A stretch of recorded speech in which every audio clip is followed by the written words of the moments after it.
lấy chị tông không na nè. Cái mày lấy chị tông không na nè. Đừng chọc qua. Chứ qua rồi. Qua. Nó trong đời. Bây giờ tỏ chế. Ê, thằng đời bây giờ áo đi tao nó là.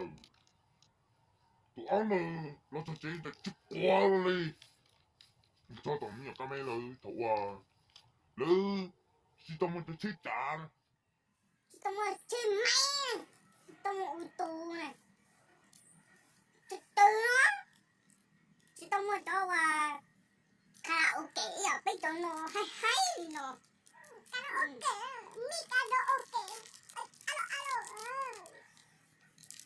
Ai ta tơ. Rồi nồng. Bây giờ nhà cà mê hãy ra lút trà cho mình này. Mà hát.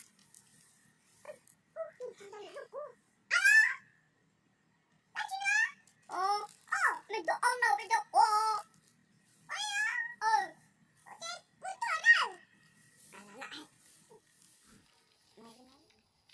Nó giống như cái mày.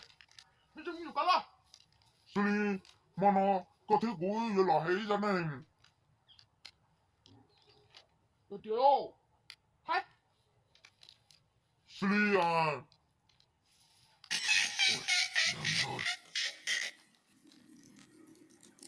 nó có những tài thôi tổng ty của tổng của dự đó sẽ là slim mà nó là hay ra đây này.